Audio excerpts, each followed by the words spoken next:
E aí, Solange, gostou desse bate-papo com o Sarcinelli hoje da Claro? Foi espetacular, hein? Que aula que a gente teve aqui sobre 5G, sobre as possibilidades, sobre necessidades. E o que mais me encantou na conversa com ele foi a forma como ele apresenta as questões, né? Como ele responde, fazendo aquela analogia com as pistas. Foi sensacional, é imperdível, né? O que você achou, Samir? Não ficou legal aquilo? Eu adorei. Agora o pessoal tem que ver. A gente não pode dar spoiler aqui, porque eu já antecipei alguma coisinha, mas eu acho que vale a pena assistir do início ao fim, certo? É isso aí, vamos em frente.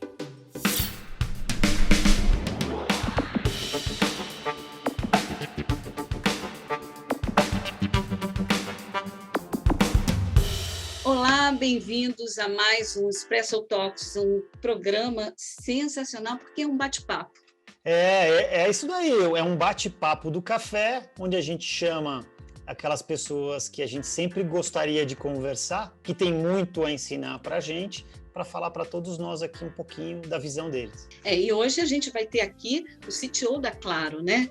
O André Sarcinelli, que tem muito conhecimento para dividir com a gente. Para você que quer aprender um pouquinho mais, quer entender um pouquinho mais sobre o que é 5G, e não quer comer uma sopa de letrinhas, ouve só o que o Sarcinelli tem a dizer para a gente aqui hoje. Olá, tudo bom? Primeiramente, agradecer o convite de participar desse bate-papo com vocês. Solange, Samir, é um prazer. Sarcinelli, obrigado pela tua presença. Tem muito a ser discutido sobre 5G, né, sobre o futuro das telecomunicações e tudo que está acontecendo no momento. E aí eu gostaria de começar fazendo uma perguntinha para você com base naquilo que a gente já viu no 4G. E no 4G a gente viu vários serviços nascerem. O Uber, streaming de vídeo, streaming de música, até Airbnb. O 5G, segundo o Ailton Santos, que é o presidente da Nokia, diz que terá um impacto de 1,2 trilhão no PIB brasileiro. André, o que você poderia comentar com a gente sobre essa expectativa de movimentação na economia do Brasil e como que isso poderia acontecer? Eu acho que quando se fala do número grande desse, é porque a gente fala que o 5G ele não é mais uma tecnologia como foi o 4, o 3, o 2G, que é para o telefone celular, né, um telefone móvel. O 5G ele traz um viés muito forte nas verticais da indústria, né?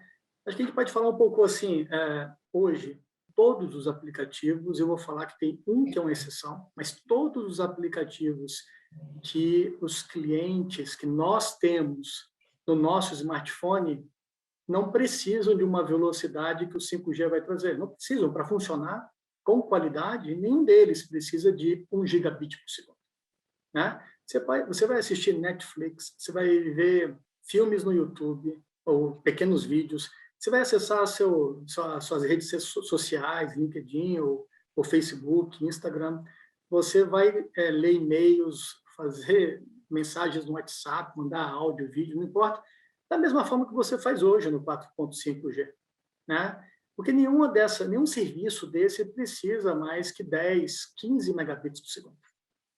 Só tem um aplicativo que eu comentei que é uma exceção que ele pode mostrar que você chega a 1 gigabit por segundo, que é o Speed Test. Esse é o único aplicativo que a única função dele é verificar qual é a potência, a disponibilidade que a sua rede tem. Aí só serve para isso.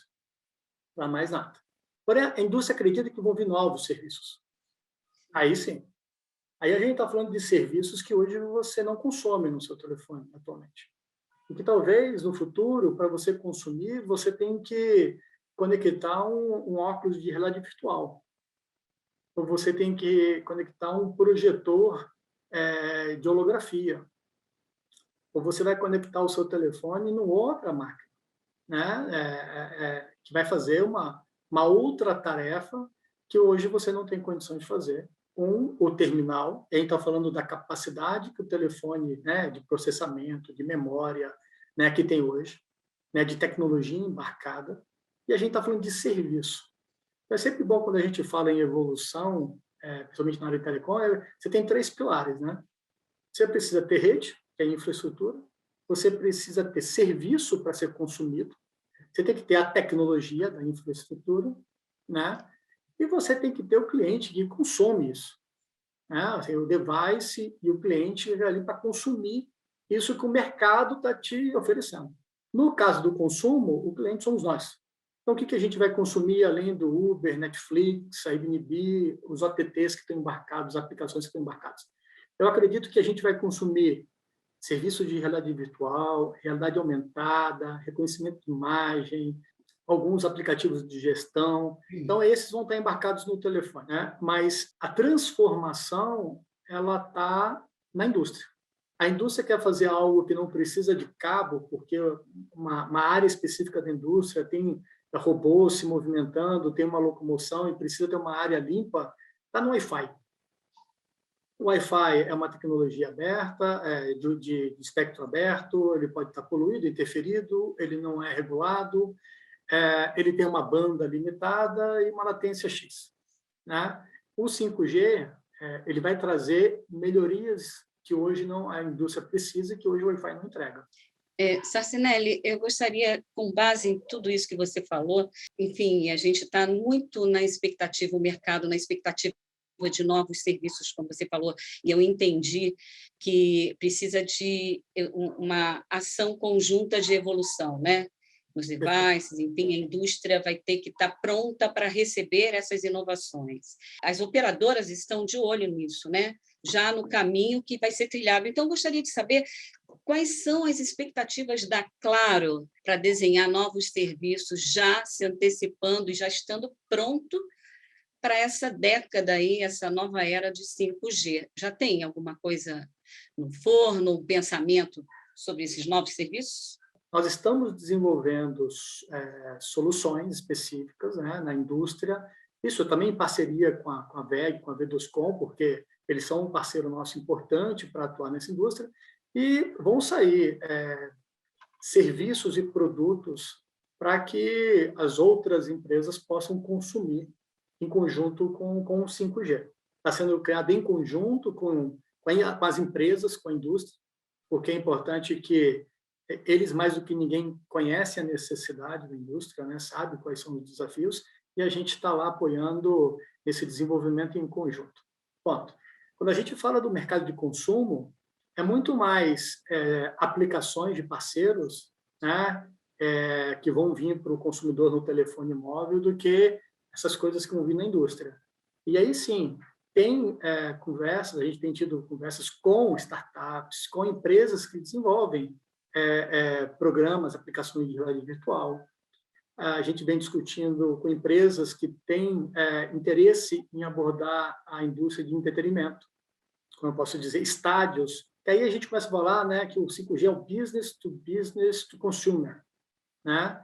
Não é só B2B ou B2C, é business to X. Pode ser qualquer coisa, inclusive, né, o consumidor entre esses X. Então, o que seria? A gente fornecer serviço para um estádio, para que o estádio forneça serviço para aquele cliente que vai assistir um show de música ou um futebol, e ele consiga ter acesso, por exemplo, a diversos ângulos distintos daquele local, daquela partida ou daquele show, na sua cadeira, acessando pelo telefone todas as câmeras distribuídas de realidade virtual que você tem dentro desse ambiente. Ou câmeras que estão em drones, que estão fazendo filmagens em cima dos shows, dos jogos. Então, existe um potencial, uma oportunidade grande na parte de entretenimento, e eu acho que vai aparecer muita coisa interessante para ser consumido desse segmento também, que vai direto para o consumidor final. Maravilha. Ô Sarcinelli, a gente está falando de grandes coisas que o 5G pode trazer, mas eu queria dar uma apimentada nessa conversa aqui e falar um pouquinho sobre a decisão do governo brasileiro de pedir, gentilmente, vamos dizer assim, que as operadoras adotassem a arquitetura não standalone. O que nós vemos aqui nos nossos vizinhos, né, é que essa obrigatoriedade ela não existe, e a pergunta que talvez fique no ar aí é que, nesse momento de início da tecnologia, isso é realmente necessário? ela é uma tecnologia mais cara, mais sofisticada, e se no final das contas o nosso cliente lá, né, eu, você, como pessoa física, não somos quem vai pagar por essa decisão de uma tecnologia um pouco mais sofisticada. Bom, esse é um assunto para horas e horas de conversa, né?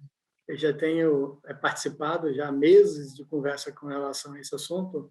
Eu acho que as cartas já estavam na mesa, tiraram da mesa, foram embaralhadas. A gente já não tem mais um debate nesse assunto, a vida segue. O fato é que, no mundo inteiro, a maioria das redes ainda são 5G não standalone, né? Os serviços que são consumidos no smartphone, eles são consumidos hoje por não standalone. Esses serviços que a gente tem hoje de voz, vídeo, de imagem, ver filme, eles não precisam ser standalone e eles não vão te dar uma experiência diferente por ser standalone. Não é a mesma coisa. O que é importante do standalone, e a gente concorda 100% com a posição do governo no que diz respeito a só o standalone tem. São casos de uso para a indústria, principalmente. Serviços de ultra low latency, né? A latência super baixa, ou serviço massivo de conexão de devices de IoT, estas aplicações, estes casos de uso, que em grande totalidade é para a indústria, eles só são entregues no standalone. Ponto. Hoje, todas as indústrias no mundo que estão trabalhando na automação, na modernização, com inteligência artificial, com devices conectados, eles estão trabalhando com NSA e vão migrar futuramente para o SA, e aí vão consumir esses serviços que só tem lá. A gente vai chegar lá, né? Eu acho que todo o debate ele se deu por uma obrigatoriedade, porque é mais que natural esse caminho, então não precisa de uma obrigatoriedade de algo que vai acontecer naturalmente, e que a indústria e os clientes vão pressionar por isso, porque a demanda vai vir, né, do segmento dos clientes, mas é algo que exige, sim, uma adaptação diferente no core da rede, no núcleo da rede, né? O não standalone, ele tem a facilidade de evoluir em cima do núcleo da rede do 4G, né? E no caso do standalone, a gente precisa de um core novo, dedicado para o standalone, né? E aí sim é um investimento adicional, ele não tem uma sinergia com o que nós temos hoje, e precisa de tempo.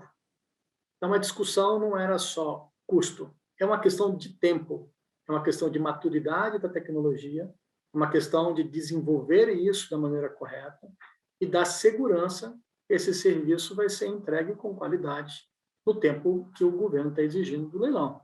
A Claro vem trabalhando fortemente no desenvolvimento do núcleo de standalone. A gente já tem o núcleo de standalone instalado em Brasília, por exemplo. A gente já tem o núcleo de standalone instalado em São Paulo. E assim por seguinte, a gente vai instalar um núcleo de standalone nas outras capitais que são necessárias na arquitetura da rede. A Claro não vai deixar de lado a obrigação e a necessidade do que está escrito no edital, a gente vai fazer conforme está descrito. Deixa eu te perguntar uma coisa, Sarcinelli. Toda vez que você falou aqui na sua resposta a palavra tempo, precisamos de tempo, a gente fica um pouco angustiado, né? Porque estamos com uma defasagem aí em relação a outros países. Enquanto isso não acontece de verdade, a gente fala sobre o DSS. E aí, o que acontece? É um caminho mesmo para minimizar esse atraso? É importante para que já comecemos a desfrutar de parte dos benefícios do 5G? Eu queria saber sua opinião sobre isso, sua visão. Eu, antes de responder essa, eu vou comentar isso que você falou sobre tempo. Acho que o time, né, o tempo, ele não é só uma questão de você comparar o Brasil com o resto do mundo, se ele já tem rede 5G e nós não temos. Foi publicada há pouco uma pesquisa, se não me engano foi pela Ericsson, que existe uma grande parte dos clientes que consomem 5G que estavam com uma expectativa muito grande e não viram nada de diferente. Talvez o tempo ele responda isso, né? É verdade. O cliente que assiste, ou que acessava o WhatsApp, mandava mensagem, distribuía foto, não tem experiência nenhuma, é a mesma experiência. O que a gente acredita é que está faltando aquela perninha que eu comentei com vocês de aplicações que nós não temos hoje e que nós esperamos ter com o 5G. Veio a tecnologia, veio o device, veio o cliente, mas não veio o serviço. Então, eu acho que o tempo está a nosso favor. Tá? Eu acho que a gente não tem prejuízo com relação ao tempo. Eu acho que o tempo é bom e eu ainda espero ver aplicações que a gente não tem hoje rodando nos telefones que, de fato, usem o 5G para o mercado de consumo. Hoje, nós não temos essas aplicações ainda, mas provavelmente em 2022 teremos. E aí o timing casa em você ter uma rede comercial operacional com telefones já chegando abaixo de R$1.000 nas lojas de 5G, que tem tecnologia embarcada de bons fornecedores de componentes. Com os nossos clientes, a gente está vendo que o tempo está ok, está de acordo. Você me convenceu, viu? Tentando responder a sua primeira pergunta, que é a pergunta inicial, que é do 5G DSS, assim, tentar ser breve, porque esse é um assunto que está sendo discutido, tem um debate acontecendo, tem artigos que falam que é 5G, que não é 5G.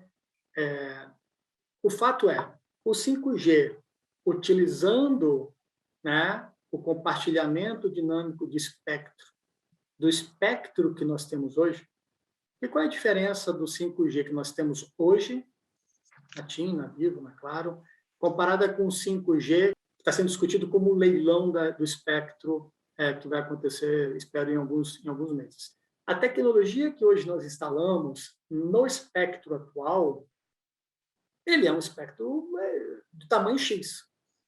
Ele é um tamanho X. Né? E ele está sendo utilizado hoje para o 2G, para o 3G, para o 4G e agora para o 5G. Então, ele tem a experiência daquele espectro, daquele tamanho. Então, é como se você estivesse andando aí numa pista dupla. Né? Você tem lá as pistas, né? E você está lá com o seu carro e você está dividindo aquela estrada com outros carros. Né? Mas o seu carro é 5G, o carro do lado é um 4G, mas você está na mesma pista com ele, dividindo o espaço daquela autopista. Uhum. O leilão vai trazer um espectro novo, mas um espectro novo que tem um tamanho muito maior do que o espectro que a gente está usando hoje no 5G. Isso significa que você vai ter mais pistas. Significa que nessas pistas você só tem carros 5G. Você não tem nessa pista outros carros, né, compartilhando o espectro. E aí, como você tem todas, 5, 6, 10 pistas adicionais. Então, você vai ter mais pistas, carros mais velozes, consequentemente, uma tecnologia mais veloz. Essa é a única diferença entre o de hoje e o do futuro. É uma maravilha. Acho que você cobriu super bem aí as diferenças. Adorei a referência das pistas de estrada. Acho que a pessoa que estiver escutando vai conseguir entender bem essa diferença entre o 4 e o 5G, né? Mas a gente conversou bastante aqui, Sarcinelli, sobre o papel da operadora como um provedor de serviço que vai levar à transformação, vai levar à inovação. Mas, ao mesmo tempo, as próprias operadoras estão mudando, estão inovando. A gente tem acompanhado aí o caso bem famoso da Rakuten no Japão, da Dish nos Estados Unidos. Então, esses serviços de colocar, vamos dizer assim, a operadora na nuvem, né, ou parte do serviço da operadora na nuvem. Como é que isso está acontecendo? Qual é um pouco da tua visão em relação a isso? E você acha que esse conceito de Operator as a Service, que algumas pessoas já estão conseguindo falar, faz sentido nesse momento ou a gente está muito distante desse cenário? É super complexo esse tema, porque como é um tema novo, você tem muita pergunta ainda sem resposta, né? E você tem muita resposta que é uma promessa, né? Mas eu vou tentar dividir a resposta segmentar a resposta para ela ficar mais clara para quem estiver nos assistindo. O 5G já é um padrão baseado em nuvem, né? O 5G ele nasceu e foi desenhado, né? O 5G standalone ele nasceu e foi desenhado para ele ser desenvolvido na nuvem. Essa é uma evolução natural, independente se a operadora decide ir para um padrão aberto ou não. A maioria das operadoras já vem levando os serviços dela para a nuvem já desde o 4G. Então, a gente vai ter a nuvem para o 5G da mesma forma que a gente já migrou alguns serviços do 4 para o 5. E aí você vai para aquilo que você comenta, que a Rakuten e outras, a Dish, elas estão promovendo. E a Rakuten nasceu com esse conceito. Então, ela é o principal driver do assunto Open Radio Access Network, conhecido também como Open RAN, né? O Open Radio Access Network, que é um padrão aberto da rede de acesso. E que quando a gente fala de rede de acesso, a gente está falando daquela torre que fica ali, que você vê perto da sua casa, e tem uma antena lá em cima que comunica aquela antena com o seu telefone. Hoje, a tecnologia embarcada naquela torre, que é a antena, mas o módulo de controle, ela é uma tecnologia proprietária da Ericsson, proprietária da Huawei, proprietária da Nokia, proprietária de alguns outros. O Open RAN, ele cria uma distinção que você começa a trabalhar com um protocolo aberto, onde você consegue quebrar esse domínio que esses 3 grandes fornecedores têm no mundo e trabalhar com outros fornecedores de rádio e outros fornecedores de controladora, que é a unidade que controla os rádios, e depois leva a informação para a rede de transmissão. Aí você começa a ter novos players. Você começa a ter NET, Mavenir, começa a ter N outros. Tem dezenas e dezenas, principalmente players que nunca tiveram acesso ao mercado de telecom na área de rádio, que agora aparecem botando um papel importante nessa evolução. O que é realidade e o que é expectativa desse assunto? A realidade é que poucas operadoras no mundo estão apostando nisso e estão desenvolvendo comercialmente isso. Está comercial para que os clientes se conectem a essa tecnologia e que a rede interopere dessa forma. A Rakuten nasceu desse jeito e o Open RAN que a Rakuten tem hoje não é o Open RAN que ela construiu há anos atrás. Já vem passando por várias e várias evoluções. Foi uma vantagem para a Rakuten, porque ela não é uma operadora que vende tecnologias legadas, ela nasceu nessa tecnologia, ela nasceu no 4G. E aí, por nascer desse jeito, você não tem a complexidade de interoperar com o seu legado, né? Hoje, a nossa rede tem que falar com 2G, que tem que falar com 3, que tem que falar com 4, tem que falar com 5, todo mundo tem que falar com todo mundo. E, se não falar, tem desperdício de recurso. O Open RAN não vai trazer essa flexibilidade toda. Então, pelo menos ainda não. O mercado está olhando e grandes operadoras como a Vodafone, por exemplo, a Telefônica, eles estão, de fato, investindo e se comprometendo com o desenvolvimento na Europa do Open RAN. O mercado americano ainda não se posicionou fortemente, né? Estou falando da Verizon, da AT&T, da T-Mobile, mas quem desenvolve no mercado americano está botando todas as fichas em cima disso. O Brasil, e aí eu estou falando de nós, operadoras, Claro, TIM, Vivo, nós estamos estudando e testando isso, né? Ainda são testes controlados. A gente entende que, e pelo menos eu posso falar em nome da Claro, a gente entende que o Open RAN ainda vai passar por um período de maturidade importante, daqui a 3 anos, 2, 3, 4 anos.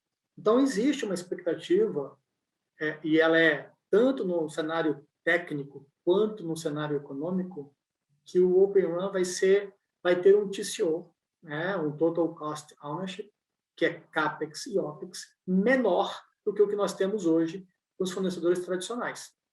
Isso é uma expectativa. Ninguém viu esses números, hoje não existem esses números, e hoje, se fizer conta, não fecha a conta. Né? Mas, o que precisa para que esse número realmente comece a cair?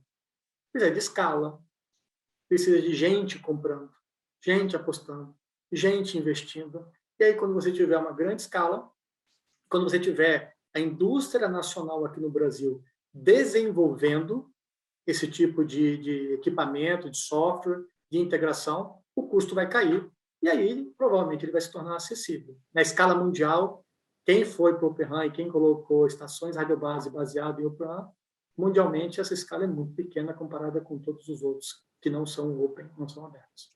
Acho que talvez a última pergunta que eu gostaria de fazer aqui, Sarcinelli, é entender um pouquinho do ponto de vista de uma empresa de serviço, né, que trata com o cliente ali no dia a dia, como que vai ser essa relação de inovação no tratamento com o cliente na próxima década, aí que vai ser marcada por essa tal tecnologia chamada 5G. Assim, eu acredito que a nossa expectativa, e aí de novo a expectativa porque é tudo baseado em numerologia futurística, né? Que a massificação do 5G na nossa rede, né, baseado nos números que a gente estudou, com curvas internacionais, pegando exemplos, é que o 5G ele vai estar aí massificado, provavelmente, tomando conta da base de clientes e do consumo de tráfego da nossa rede em torno de 4 a 6 anos, dependendo do mercado. A gente lançou o 5G em julho do ano passado, só havia um terminal com 5G no Brasil para ser vendido. Hoje a gente já tem 1% da base, total da base da Claro, com o terminal 5G. Né? Parece pouco, mas a gente está falando de 9 meses, não é pouco. Né? A gente está falando de quase 600 mil terminais, numa base de 1% do todo. Aí. E a gente acredita que a gente vai chegar no final do ano com 1 milhão de clientes já com aparelho, né, capaz de se conectar a uma rede 5G. Então, a indústria já mostrava isso, que o takeover do 5G vai ser 2 vezes, 3 vezes mais rápido do que foi no 4G. E a gente, então, precisa, sim, de inovação. Né?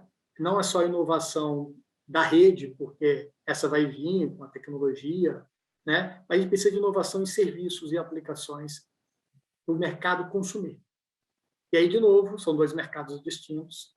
Tem o mercado de consumo, somos nós que consumimos através de um smartphone, e a gente precisa, então, de inovação em serviços no terminal embarcado, para que a gente, de fato, fale, pô, isso aqui eu só consigo fazer no 5G.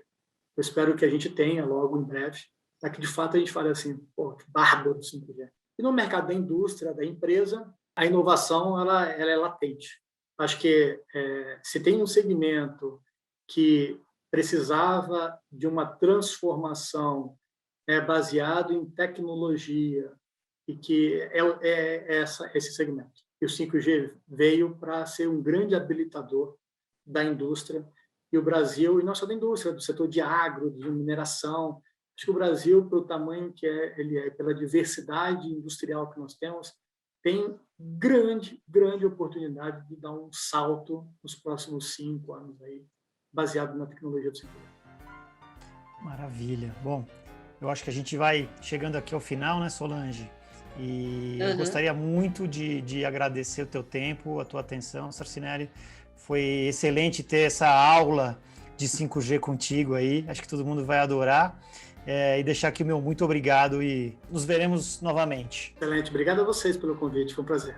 Às vezes a gente pensa que um bate-papo sobre 5G vai ser uma avalanche de técnica, né? E, no entanto, está tão próximo de nós, né? A gente precisa desses usuários finais. Bom, então, se vocês da audiência também gostaram desse bate-papo aqui com a gente, em breve teremos mais um episódio do Espresso Talks. Vocês não podem perder, certeza. Até a próxima.